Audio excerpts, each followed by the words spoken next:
is the best form factor for robots? Is it humanoid, wheeled, tracked, drone, or swarm robots? What are those? Better yet, why are we so obsessed with humanoid?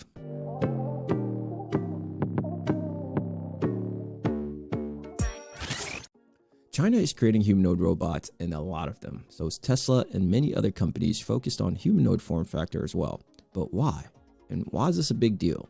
And how does this affect robotics research here in the Western world? Now, there are millions of videos out there on robotics engineering, but I haven't seen any of them cover this topic specifically. So stick around to the end. Let's find out why there's a huge obsession with humanoid form factor and why it may not even be the best for robots. Humanoid robots or a concept date back to the early 1800s, believe it or not.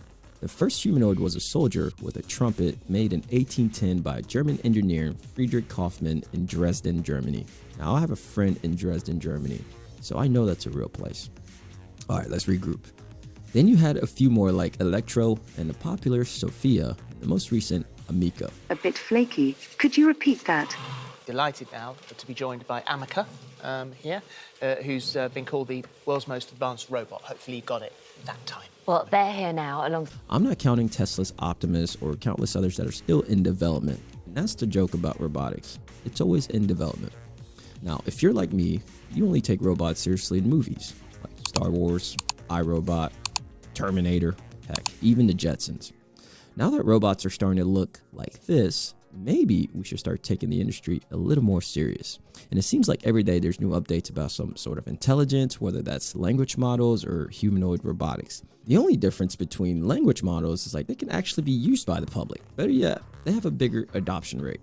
Now, not to discredit popular inventions like the Roomba, the vacuum cleaner, but for the purposes of this video, I'm referring to robots like this. The mass deployment of humanoid robots in the factories of major automakers has begun. For instance, BMW has signed a commercial agreement with the robotics startup Figure, while the well-known Boston Dynamics robot Atlas, which can now unpack and stack automotive shock absorbers, will be able to demonstrate all its skills in practice at one of Hyundai's automotive plants. The latest abilities of the Atlas robot, which can now unpack and move automotive shock absorbers, could be a turning point in its career. The automotive manufacturing sector, where precision, reliability, and the ability to handle heavy components are required, seems like the ideal place for humanoid robots. Specialized industrial robots are already widely used here, but complex and multifaceted tasks requiring a human touch have so far remained beyond their capabilities. Elon Musk has already expressed his intention to use Tesla Optimus robots at Tesla factories, while the startup Figure plans to test its developments in BMW production. Now, Boston Dynamics, owned by Hyundai, could make its contribution by offering its Atlas robot for automotive manufacturing work. Although Atlas is still an experimental project, it demonstrates tremendous potential among humanoid robots, and its application in the commercial sphere could be a significant step in the development of robotics, justifying years of academic research. Let's be honest, we've all imagined ourselves with a robot helper that does all of our chores around the house, right? Wrong. We haven't, at least we as in millennials and older generations. It's just something we've seen in movies. Now, Gen Zs and younger generations will be the biggest population that will have their lives integrated with some sort of intelligent or humanoid robot at some point.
Technology is moving fast, but not as fast as you think because we are way too obsessed with humanoid form factor, and it's just hard to be human.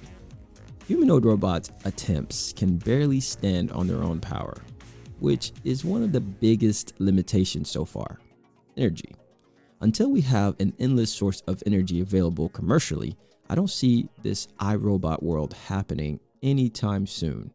In a lot of ways, the robotics industry is tightly locked to the energy industry.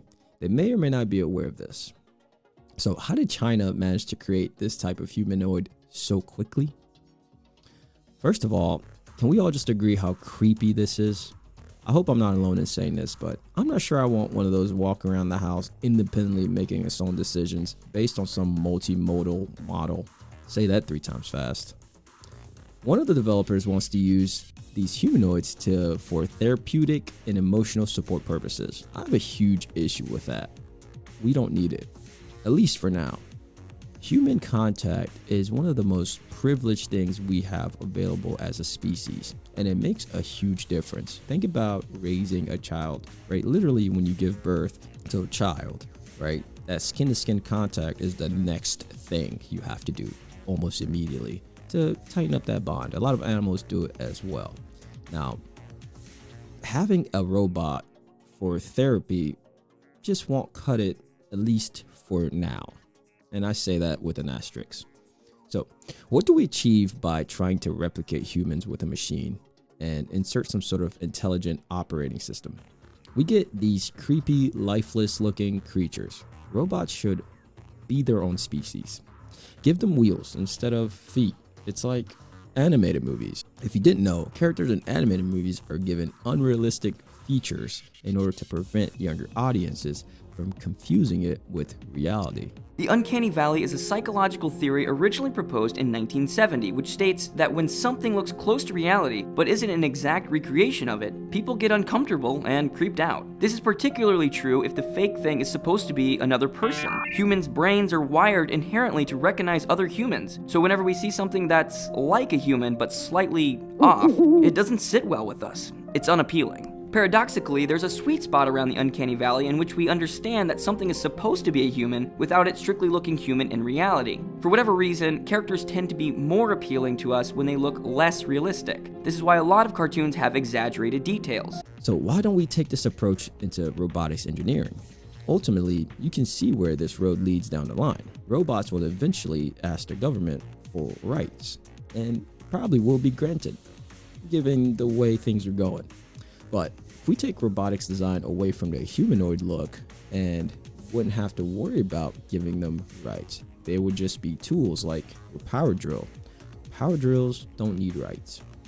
We have to be very careful when it comes to human-like robots because think about the confusion of children, babies waking up and seeing someone that looks human but it's just an intelligent machine walking around is kind of creepy. Can you imagine millions of these Chinese robots just roaming around looking extremely real?